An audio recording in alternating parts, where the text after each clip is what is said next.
Do you want to try something new in the bedroom, but do not know how to tell your partner?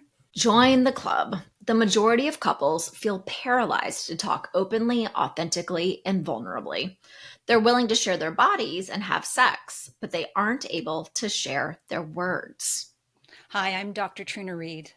And I'm Amy Rowan, the suburban sexologist, and we're so happy to help your sexuality thrive after the honeymoon stage is over. So, in this sensational sex podcast episode, you're going to find out when asking for something new, how to approach this conversation, especially if you've never done this before and are really nervous.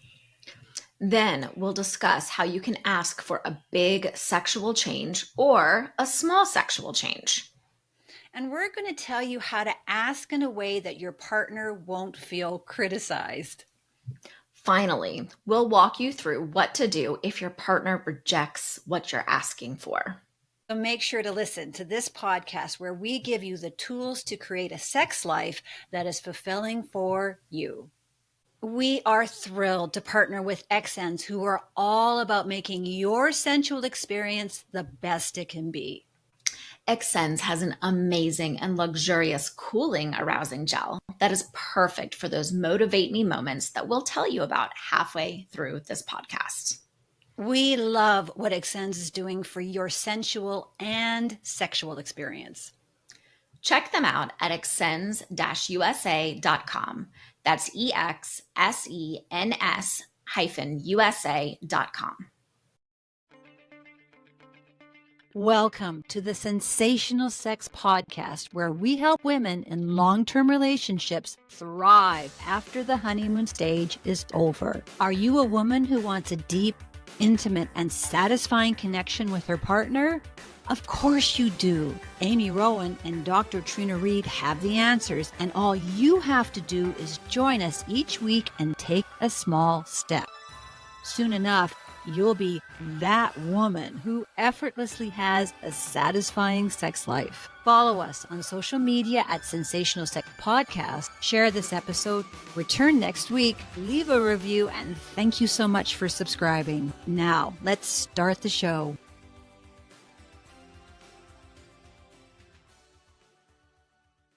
Hello, beautiful people. I'm Amy Rowan, the suburban sexologist. Thank you for listening to the Sensational Sex Podcast. We're so happy you're joining us. I'm Dr. Trina Reed, and even though your sex life will never be perfect, you can create a sex life that is perfect for you, and we are here to help you with that.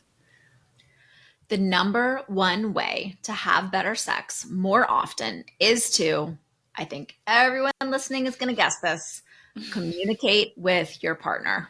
So even though I think most people know how important communication is, and if you didn't know, every sex expert under the sun encourages you to be open, vulnerable, and transparent in your communication, couples feel paralyzed to talk openly, authentically, and vulnerably. It's one of those big mysteries of the world, like the Egyptian pyramids. People are willing to share their bodies and have sex, but they aren't able to share their words. Which is lucky for us because it keeps us employed. Sexual True. communication is a really broad topic. It's like an umbrella with a lot of different spokes. And because there's just so much going on with communication, we're going to narrow this podcast down to a question that Amy and I get all the time, which is, how can you ask your partner to try something different in the bedroom? This conversation should be straightforward. Hey, I'd love it if we could try this fun new thing. But of course, it's like walking through a minefield. So I think people don't want to communicate because we believe our partner is going to feel criticized, and or if you say something that you want that's different in the bedroom, it's going to start a huge unnecessary fight. Exactly. So we're going to get into how to ask for what you want without it being critical at the end of this podcast. So I think we should just take a pause right here to tell everybody who's listening that we get it. Yeah. So there's the theory of asking for what you want. And then there's the actual asking for what you want. And these are two very different things. Opening up and confessing what makes you feel sexually happy and fulfilled is probably one of the most difficult things that we can do as human beings. It's like you're standing at a precipice where you know that in order to have better sex, you need to ask for it. But you need the sexual confidence to make the jump to the other side. And most of us don't have that sexual confidence. It's too scary and you don't want to do it. No, of course not. So, because making that big jump really is too much too soon, we're going to break this down into 4 small steps so that you can do this gradually. You will find out how to approach the conversation, especially if you've never done this before and you're really nervous. Then we're going to discuss how to ask for a big sexual change or a small sexual change. And then we'll walk you through how to ask in a way that your partner won't see as criticism. And what you can do if your partner rejects what you've just asked for. Oh my goodness. This is so important. The anticipation of our partner taking this the wrong way and or being rejected stops so many couples from trying new things. Yeah. Oh my God. And we just want to help you with this. So if you're still not convinced that you want to take that leap of asking for something new, here's some motivation. Several studies have found that talking about sex improves sex and relationship quality. It can be especially helpful for ensuring that women orgasm more frequently. I think that's motivation enough, just right there. I think we should all start communicating. Absolutely. And here is my sex coaching pro tip.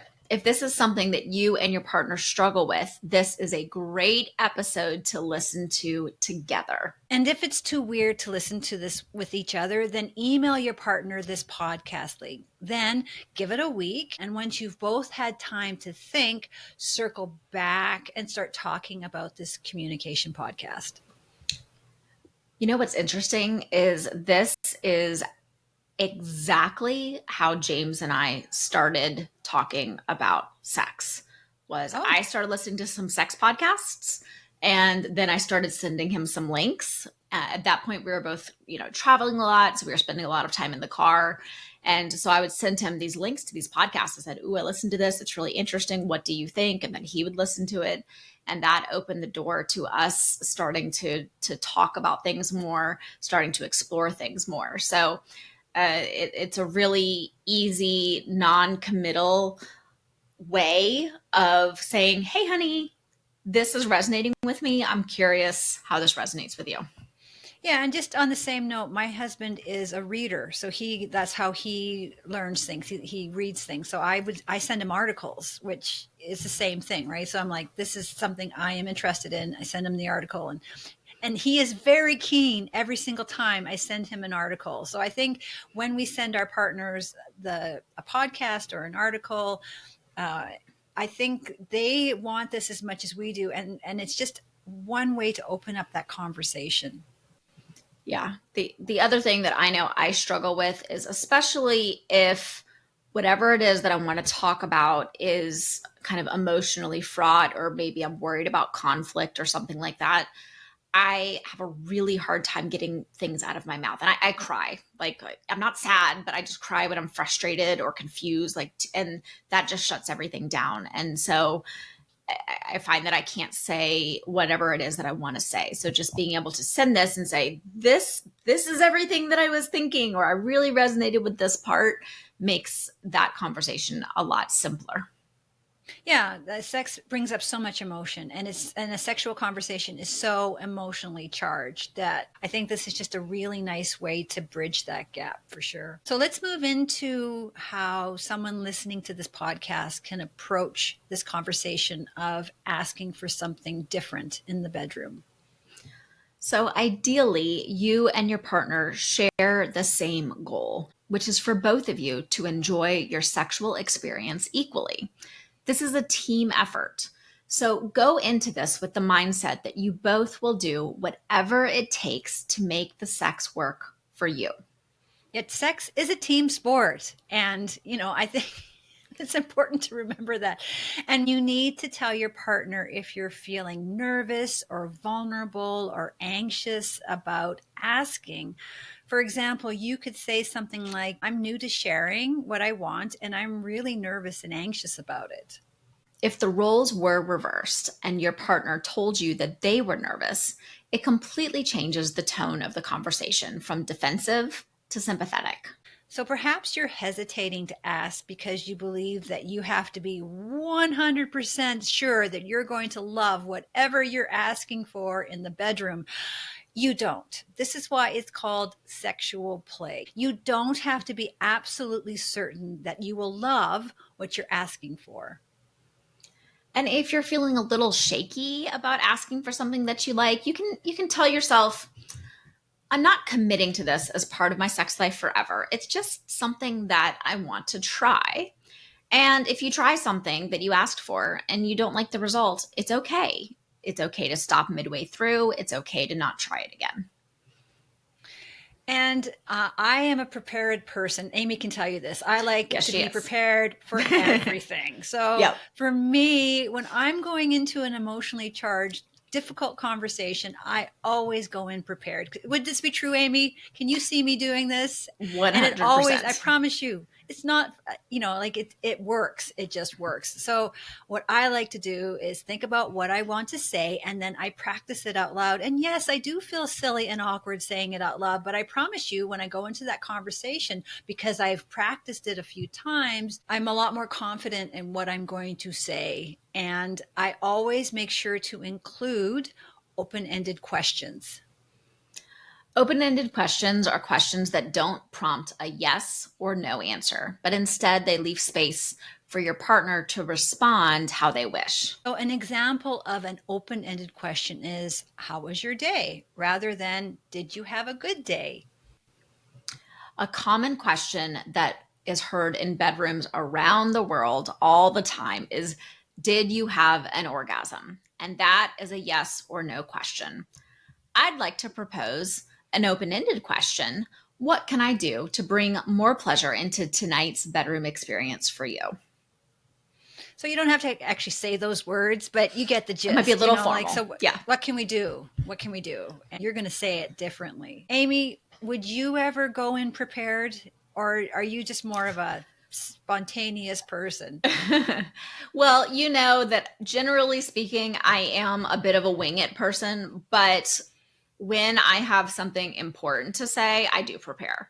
Uh, a strategy that I've used for many, many years is, and again, it goes back to if there's something important that's emotional for me, that I know I'm going to get upset about, if we're in an argument, this is in or out of the bedroom, I write him an email. And I'll usually take 3 or 4 days to write this email because I kind of vomit everything out that's in my head. And then I just take some time to refine it and organize it and all that stuff. And James knows when he gets an email, that's the dreaded, honey, we have to talk.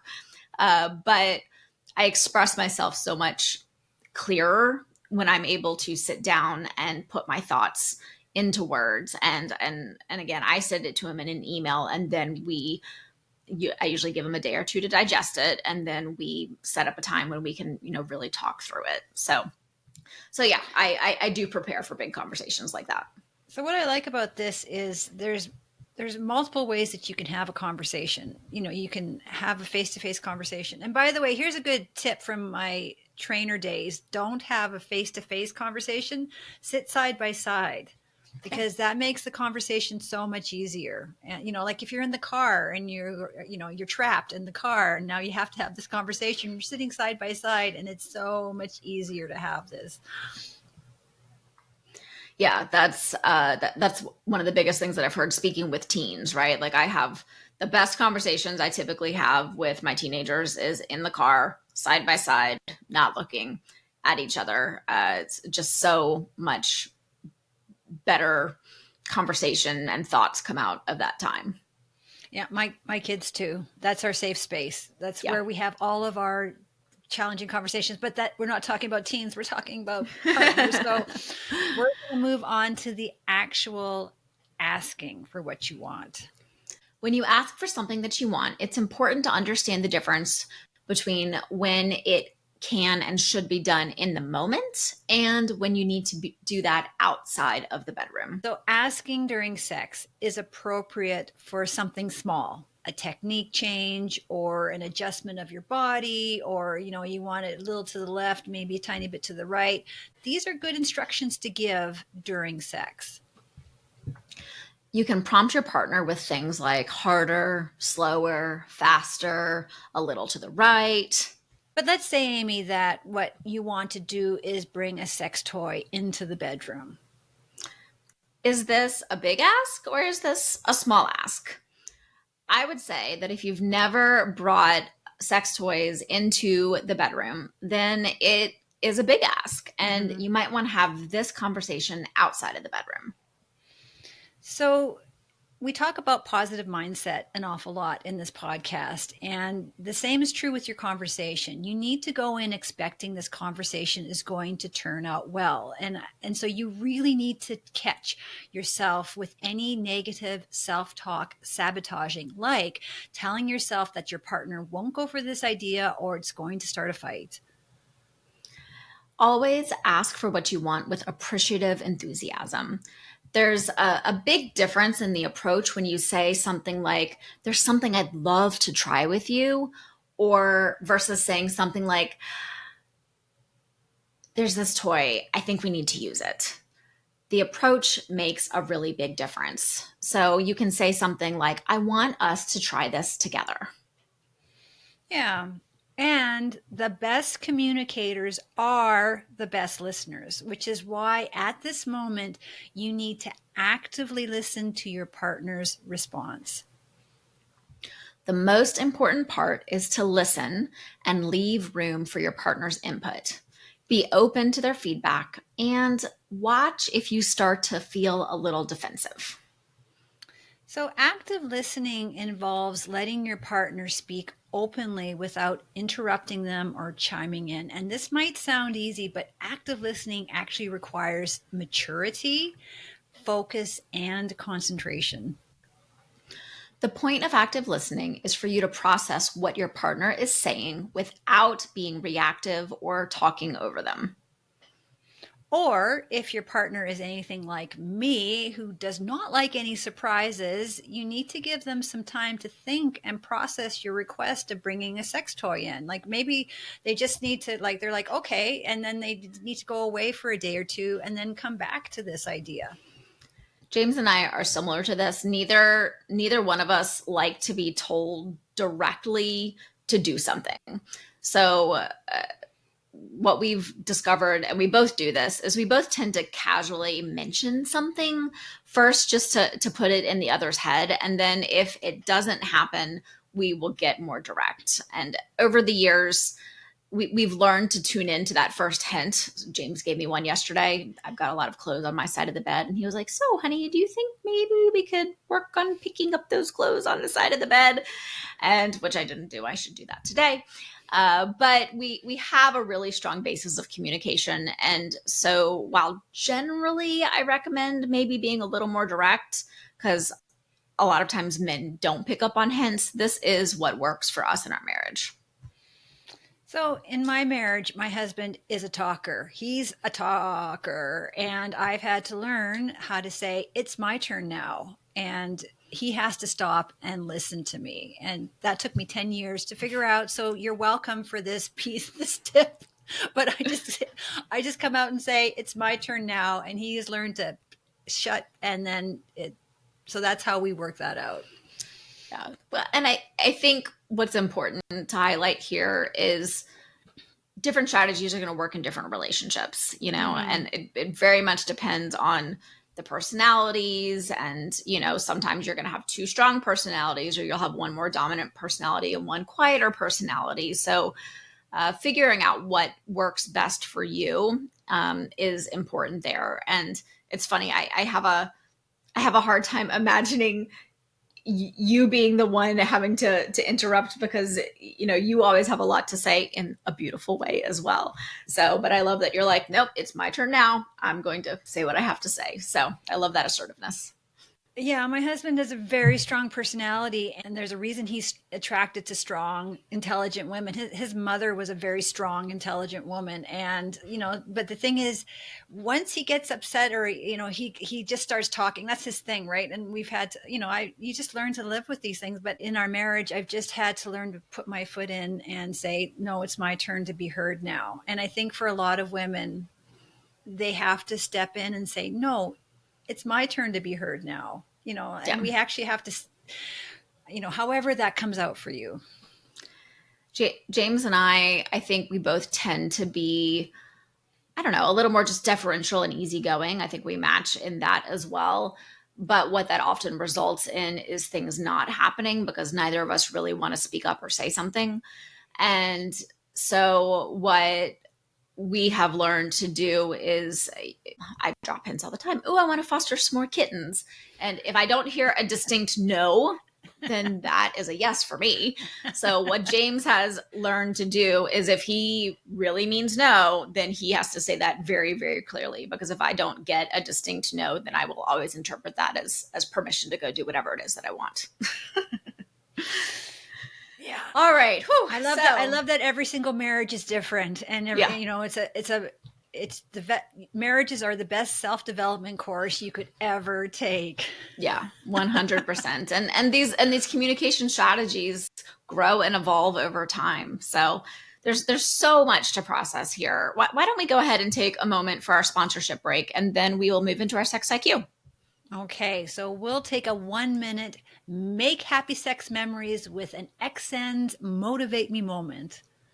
Because the best couple moments are when you look at each other with knowing smiles over your morning coffee.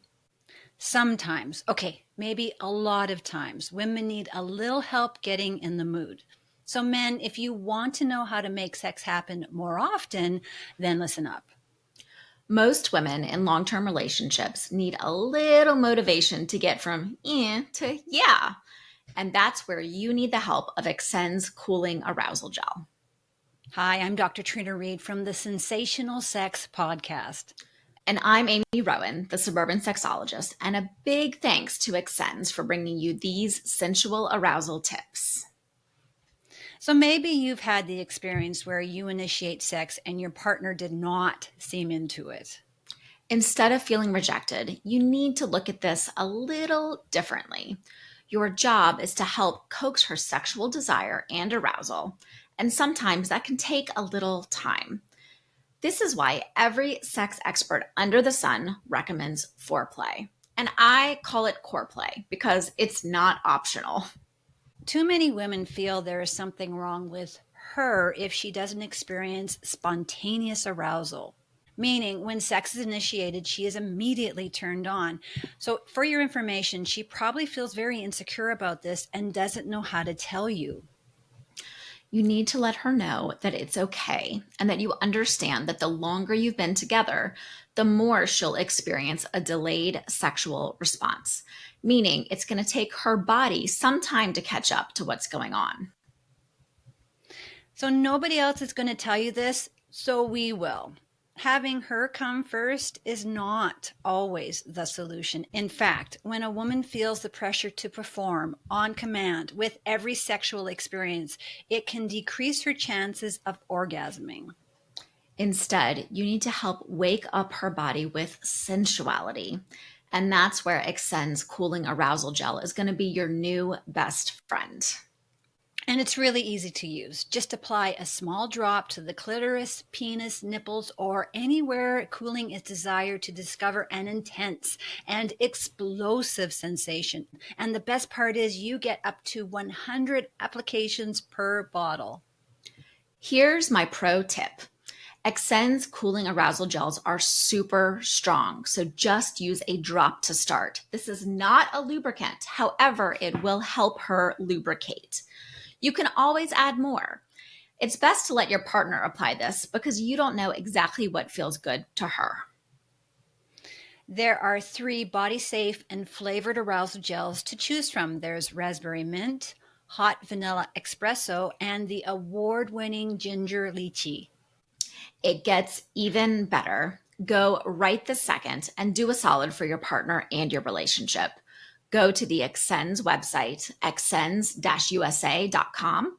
That's EXSENS-USA.com, and use the coupon code SENSATIONAL to get 20% off your purchase.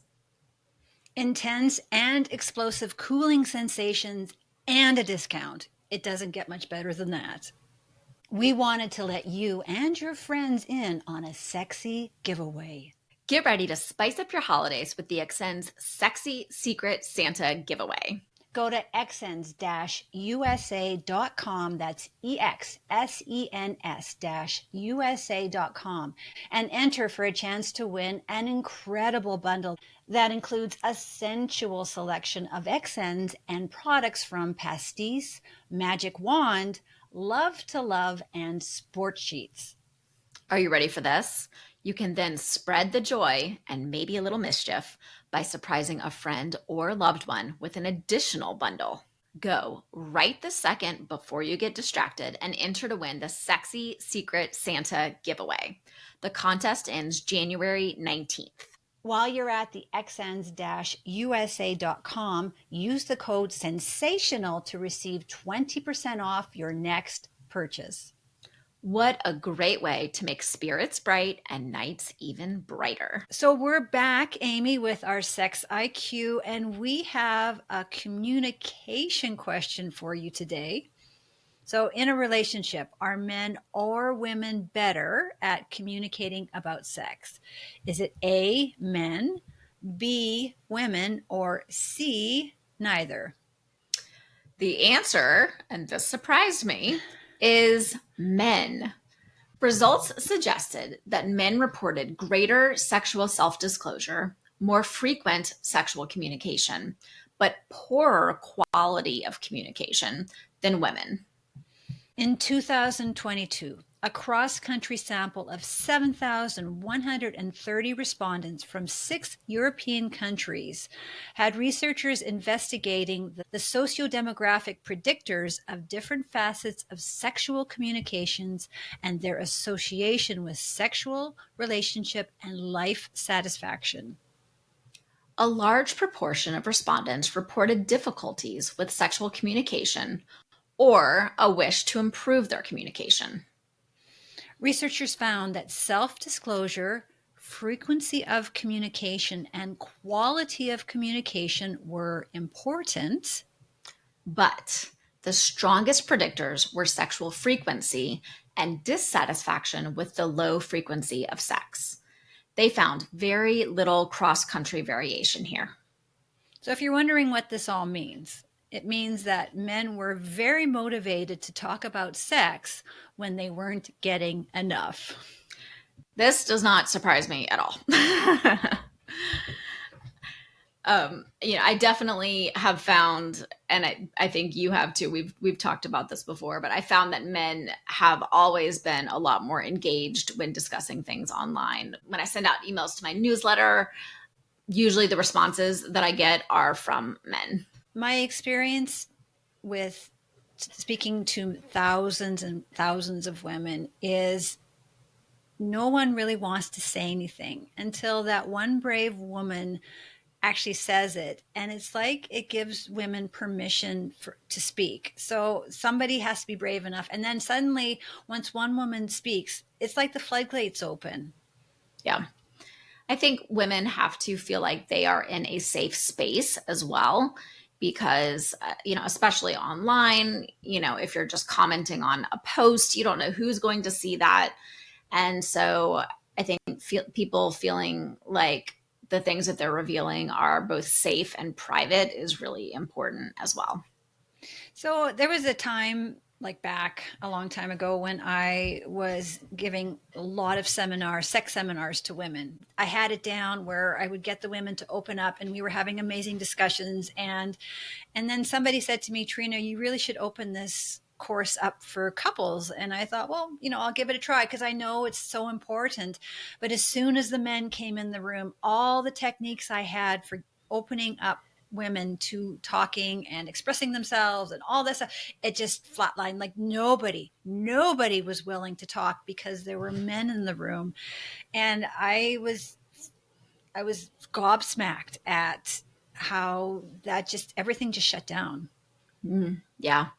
I've had similar experiences. In my years of doing intimacy toy parties, with one company, there was a rule that it had to be women only, that men were not allowed. With another company, we were allowed to have men and do couples parties. And I will say, of the couples parties that I did, a few of them worked out well because they knew each other pretty well. But I definitely had many experiences where there were couples where they didn't necessarily know each other. And it was more like what you were reporting. They were just, shyer. People didn't want to open up. You could tell it just felt awkward.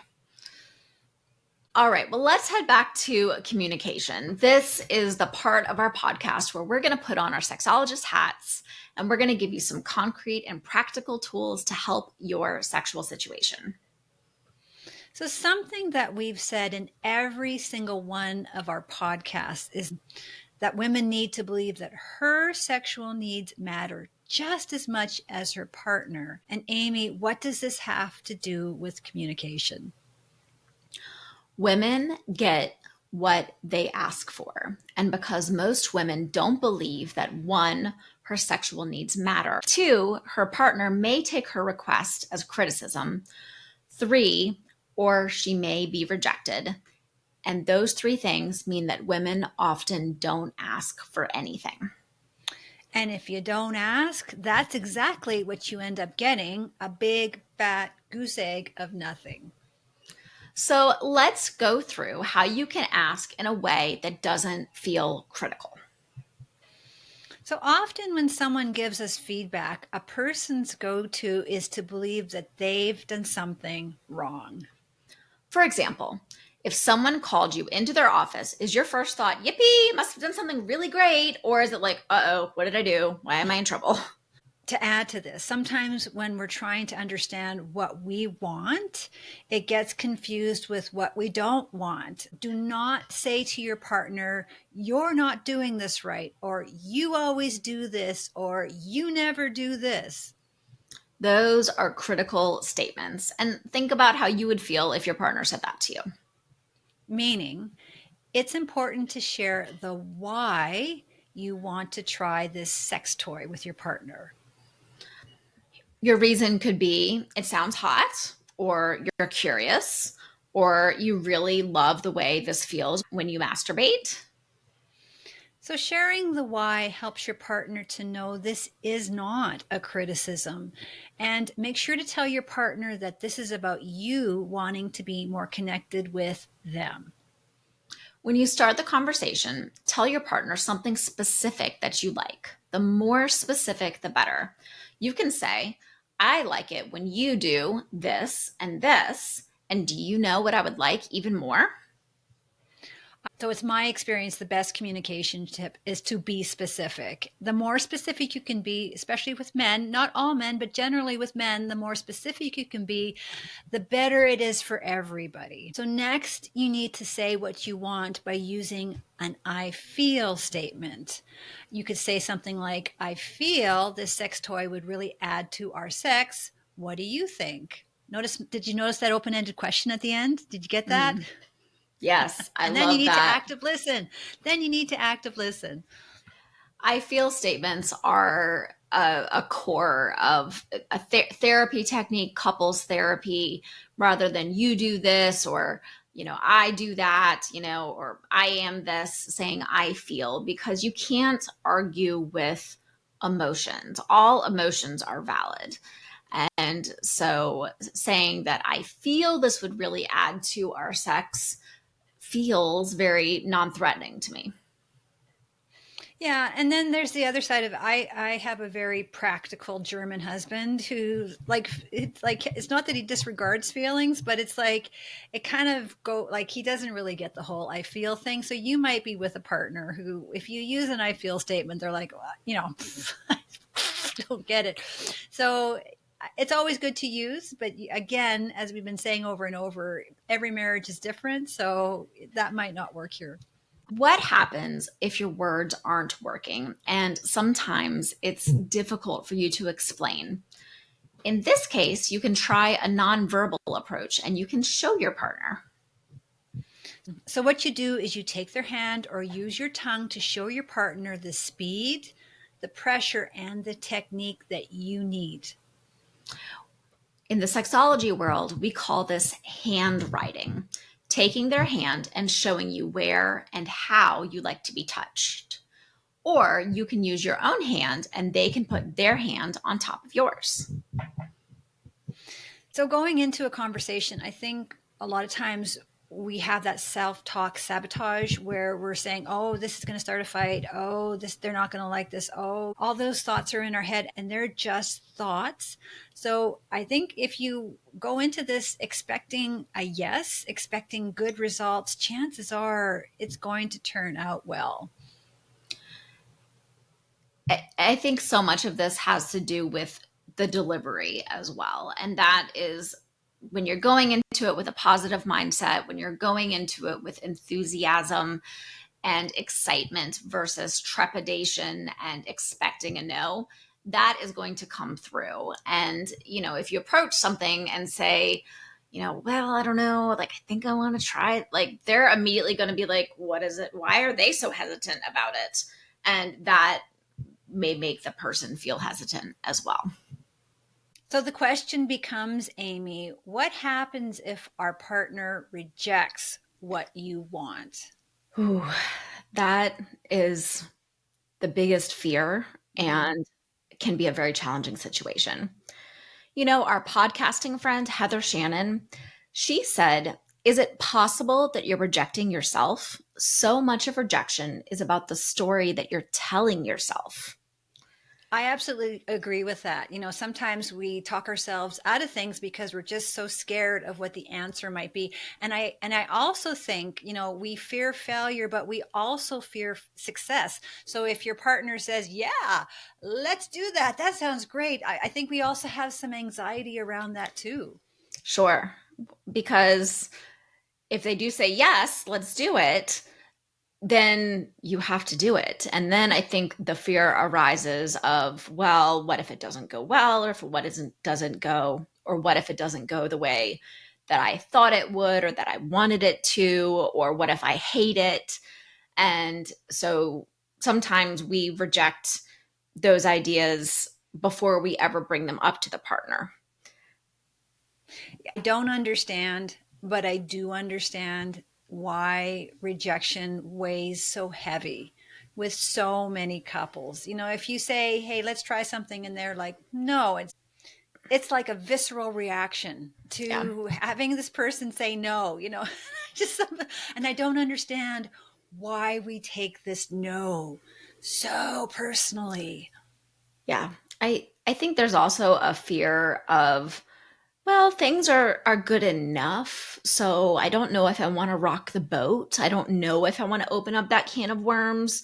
What if what if we try this and we like it so much that we always have to do this? What if it completely transforms our sex life and we can never go back to having the sex we were having before? But I do think that the rejection can feel very personal. And I think that's tied to the fact that obviously fantasies and things that we want, things that we desire, things that maybe have been living in our head, rent free for whether it's been weeks or decades. If you finally have the nerve to bring it up to a partner and they are like, oh, what's wrong with you? I think that's the ultimate fear. Yeah. Is this fear that people will think that you're gross or crazy or dirty or disgusting or something like that. The shame and the guilt and the rejection are all intertwined here, and I can understand why people don't want to bring things up. And yet I find that when you do bring things up with your partner, it's like they're so happy that you've done it and they won't reject you. And maybe it's not exactly what they want to do. And yet it's a jumping off point for you two. Yes, I think the way that it's presented, and I think what's important is for a partner to at least keep a bit of an open mind. And if it is a hard no, then that is absolutely okay to say no, this is not something that I am interested in trying. But there are also opportunities for a compromise. So perhaps it's no, I'm not sure that I want you to tie me up, but I'm willing to try some fuzzy handcuffs. So sometimes there's a middle ground or a way to explore whatever that particular uh, suggestion or request is in a way that feels safer and more easily accessible. And so even finding that very first step, I think, can be really important, and that can pave the way for further exploration. Yeah. So, in line with what you're saying, pay attention to whether you are anticipating the sting of rejection and whether that's psyching you out. And if yes, you need to do a body check in, then go into this no conversation with an open mind, anticipating a yes. And even though it's really hard, don't take a no personally. A no means that your partner isn't interested in that particular activity right now, and it has nothing to do with who you are. It's like if you asked your partner if they wanted to try ketchup on their sandwich and they say no. Them disliking ketchup has nothing to do with you. Instead, take a no to mean that your request might mean a small amount of tweaking on what sex toy they want to try, or it could also be a misunderstanding because your partner needs time to think, or they just might need some more information. Or perhaps there could be something that's blocking your partner's willingness to follow through, such as maybe their shame triggers. Yeah, so that's something we don't think about is, we've got our stuff, but then they've got their stuff too. And so maybe they're grappling with their stuff, and we have to be sympathetic to that. Might be as simple as seeing this from your partner's perspective, and you can do this by repeating back what they have just said to you. By doing this, you're validating their feelings and you're showing that you did hear them. So, something that I've done for a long time when I'm in an emotionally charged conversation is to say something like, what I hear you saying is this, is that correct? Or, it sounds like you feel like this, is that correct? Do this with everyone, my husband, my kids, my family. And it's gotten me out of so many emotional, messy jams. And the beautiful thing about this is you do not have to agree with what they're saying, but you're making sure that you have heard what they're trying to communicate. And that's really helpful because in most relationships, each partner has different ways of communicating. It's very typical that one of you is better at listening and then the other is better at expressing themselves. And it's especially important in the heat of the moment. I remember James and I were in an argument once, and I don't remember what it was about, but I repeated back what I heard him say. And he explained that what I heard wasn't what he had meant at all. And it really diffused the situation and it helped us get back onto the same page. Yeah, I've had this experience happen to me where my husband's repeating back what he heard me say, and it wasn't what I was trying to say. So, there was just this miscommunication. And that was just a really easy way to, like, it's like, no, that's not what I'm saying to you. This is what I'm saying to you. And but in that moment, even though we're frustrated and angry, I did feel like he was trying to understand what I was saying to him, even if he got it wrong. And so it really helps to move that communication forward. Yeah, I think that the repetition and trying and the challenging part is when you are heated, even if it's like, no, that's not what I said. What I said is, that's when you have to take the deep breath. And I hear that you heard that I said this, but what I really intended for you to hear was this. So taking a deep breath, dialing back a little bit of that that can come out, especially in those more intense discussions, as we like to call them sometimes, can help diffuse that situation. If your partner does come to you with a request that you really aren't open to, or that you really don't understand, or you're not sure if you're going to like, opening your mind and saying, help me understand a little bit more about why you want to try this, or what is it about this particular fantasy, or what is it about this particular thing that you are curious about exploring with me. Because sometimes it just comes from something that they've seen or heard. Sometimes it's a fantasy. Sometimes it's just an idea. But when you can understand what's behind it, again, that also gives you the ability to come up with a compromise, or come up with a place where you guys can come together and explore something fun in a new way. Absolutely. And I feel like communication is one of those things that you build upon. So you have your foundation, and then the longer you are as a couple, the more that you're building on this foundation and figuring out ways that work for you. And I just feel like communication is never static. It's a forever evolving thing, and you're forever improving upon your communication with your partner. Yes. And the other thing that I will say that's important with rejection is something that may be a no right now, or I'm not interested right now. In 6 months or a year or 2 years or 5 years down the line, that no might have shifted into a maybe. And so I certainly am not advocating for badgering your partner. Okay, how about now? How about now? Definitely not that. But sometimes touching base on those types of things a little bit later on down the line, especially if your relationship has progressed or you've started exploring some new things in the bedroom, you might find that those interests do start to shift. Yeah, that's a really good point, because sex is forever evolving, and what you are doing now is going to be very different 5 years from now. And 5 years from now, as you say, there might be an opening for this. So, I think once the person says no, we just are like, oh, that's it. That's done. And it's not, as you say, it's something that we can pick up, in time. Yes. Wow, Amy, we just went through a lot of information. So how about we recap the 4 couple communication ideas that we've learned? Number 1, you and your partner share the same goal: to enjoy your sexual experience equally. Tell your partner if you're feeling nervous, vulnerable, and anxious about asking. And when you ask for something you want, understand the difference between when it can be done in the moment and when you need to wait. It's important to know how to ask without sounding critical.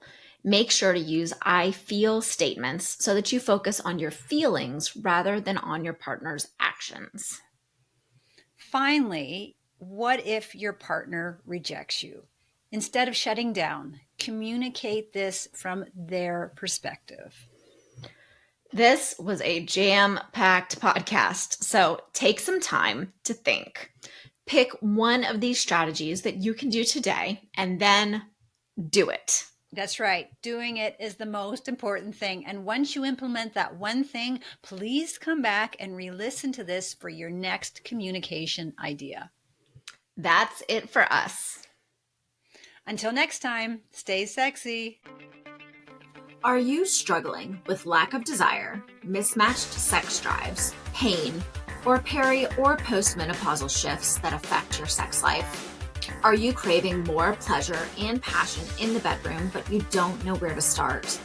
At Suburban Intimacy, I offer a holistic blend of one-to-one coaching, educational workshops, online events, and curated by a sexologist intimacy products. Book a complimentary discovery call at suburbanintimacy.com. And while you're there, download your 5 free tips for sexy scheduled sex. Want to spice things up? Save 15% off your first order at suburbanintimacyshop.com with the code podcast15. Is good sex on your mind, but not in your bedroom? Go to trinareed.com and check out my award-winning books, The Sex Course and Sex Boot Camp. While you're there, grab your free copy of Sex Bootcamp Masterclass and sign up for my Success newsletter to get weekly freebies and easy ways to help you become the juiciest, sexiest version of you.